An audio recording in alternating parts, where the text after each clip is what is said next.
And Representative Hollins, would you like to move your bill?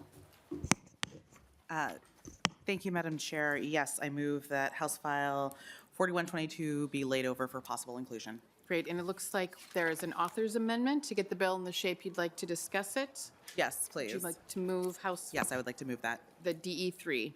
Any discussion on the DE3? Seeing none, all those in favor say aye. Aye. Opposed, say nay. Motion prevails and the amendment is adopted.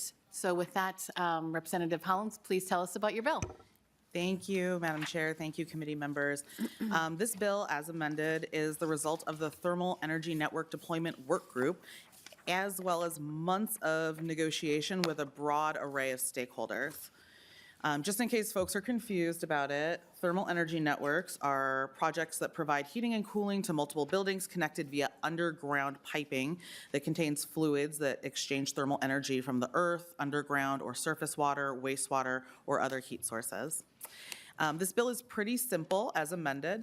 It allows public utilities to build thermal energy networks if they so choose and to rate recover for those builds. Thermal energy networks are, per the bill, are subject to the same PUC oversight as electric and natural gas services, ensuring that consumer protection remains strong. And I did want to make one quick note. I believe it's at 2.18 in the cost recovery section. That will be changed to a must. It just didn't quite make it into the amendment. And with that, I'll turn it over to testifiers. Super. Let's see. There we go. First on the list, we have Aurora Vatrin with the 100% campaign. Welcome to committee, Ms. Vatrin. Please go ahead and introduce yourself and proceed. Chair Acomb, Chair Spudzinski, members, my name is Aurora Vatrin, and I'm the Legislative Director for 100%. I am excited to testify in support of this bill today, which would create the next step in Minnesota's leadership on thermal energy networks by allowing utilities to provide thermal energy service to their ratepayers. I want to thank our authors for their thoughtful work on this policy, the members of the PUC Deployment Work Group, which is where this bill started, and finally, I want to thank our labor and utility partners for all of the time and expertise they gave us to get this policy in a form that worked for everyone. This relatively simple bill has been years in the making. Minnesota's leadership on thermal energy networks began in 2021 with the passage of the Bipartisan Natural Gas Innovation Act, amended later to allow for more TENS pilots. Since then, we've passed a number of bills to advance TENS, and many other states are doing the same. Both the Trump and Biden administrations have made meaningful investments in thermal energy networks. Their popularity is growing across geographic and party. Thermal energy networks are an innovative technology that Minnesota should continue to advance. Thank you for your time. Thank you for your testimony. Next on the list, we have Jamie Fitzke with CenterPoint Energy. Welcome back to committee, Ms. Fitzke. Please introduce yourself for the record and proceed.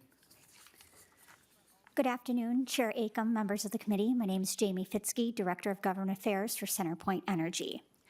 I'd like to just first open by simply saying that I might say the words network geothermal or TENS, which is the acronym, so my apologies if I interchange them. And I'm going to give a quick, brief history of how we got here. As Aurora mentioned, the Natural Gas Innovation Act, or NGIA for short, a bipartisan bill that was passed in 2021, established the opportunity for natural gas utilities to invest in pilots. Some of the neat things that we expect from our NGIA plan are deep energy retrofits, renewable natural gas, and thermal energy networks, or TENS. What's innovative about TENS is it would establish one of the first in extreme cold climate like ours. So we understand that there's a lot of excitement and anticipation in these systems. We expect to learn a lot from this first-of-a-kind pilot for CenterPoint Energy. We're being very intentional in the engagement, as it's important to have community and customer support in a pilot. We're very planful with this. It's important to have a site selected that will lead to a successful deployment. And then we are in the early stages of this pilot, and it will take a number of years to fully implement. CenterPoint Energy is Minnesota's largest natural gas utility, and we provide safe, reliable, and affordable heating, and this cannot be jeopardized.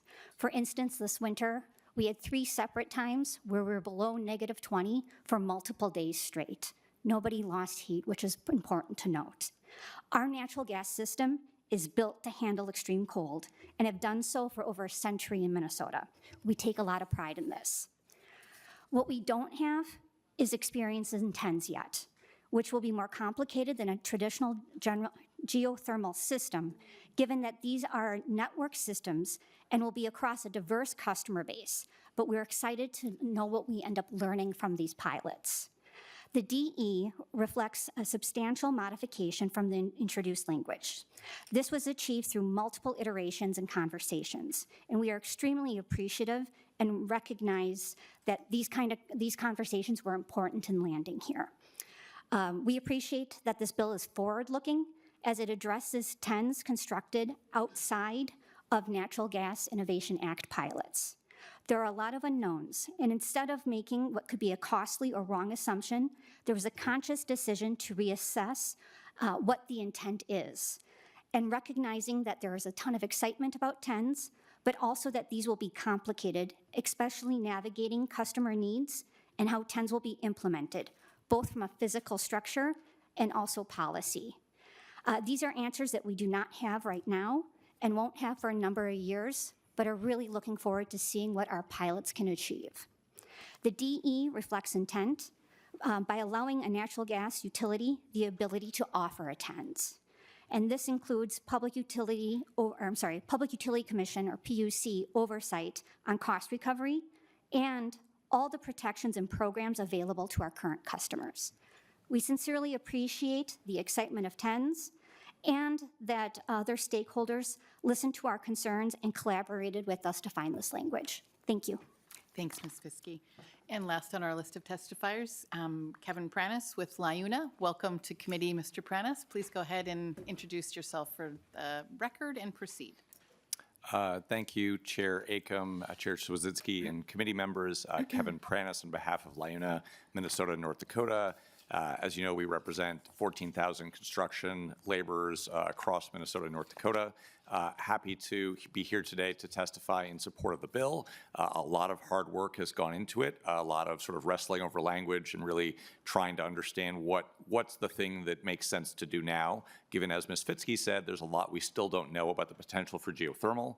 I think for our perspective, besides being another sort of like potentially I think effective and efficient energy source and a low to no carbon energy source.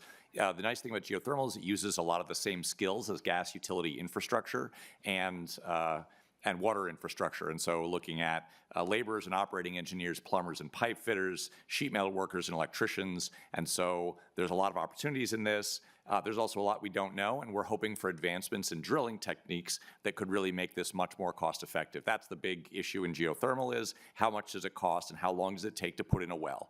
And right now, there's only a certain number of places that are economical. That could change a lot and we've seen amazing advancements in drilling technology now all over the country. And so it is certainly feasible that we could want to move faster on this. And this gives the utilities and the commission the opportunity to move faster if it makes sense.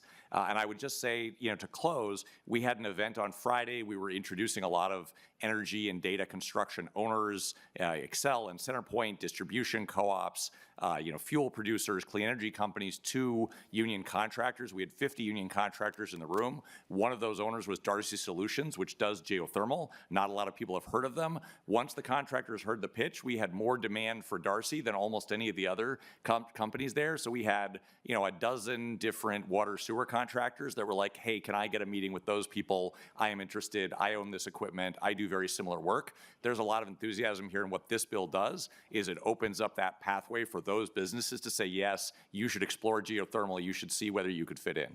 So hope the bill passes, and thanks for your time. Thank you for your testimony and the plug for Darcy. I think they do great work. Let's see, there's no other testifiers, so turn it back to committee members. Are there any questions or comments? I will say I think really excited about the bill and the potential. I think there's a lot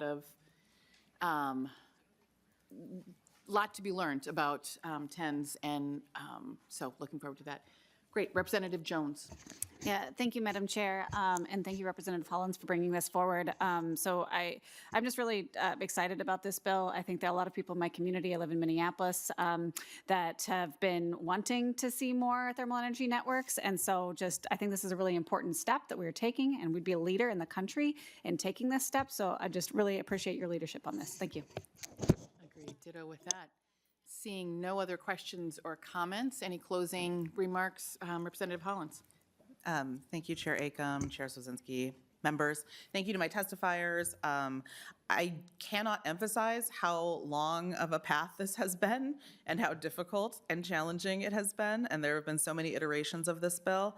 I know that not everybody is going to be satisfied with this compromise language, but I will say it is a huge step forward to put into statute that utilities are allowed to build these TENS and are allowed to rate recover. That is something that, to the best of my knowledge, is unique in Minnesota, and so it really would be a huge step forward. We know that decarbonizing heating and cooling is one of the biggest challenges that we have in the clean energy transition, and this bill would create a foundation for utilities to incorporate TENS into their resource plans. So, thank you. Thank you. And with that, the bill is laid over.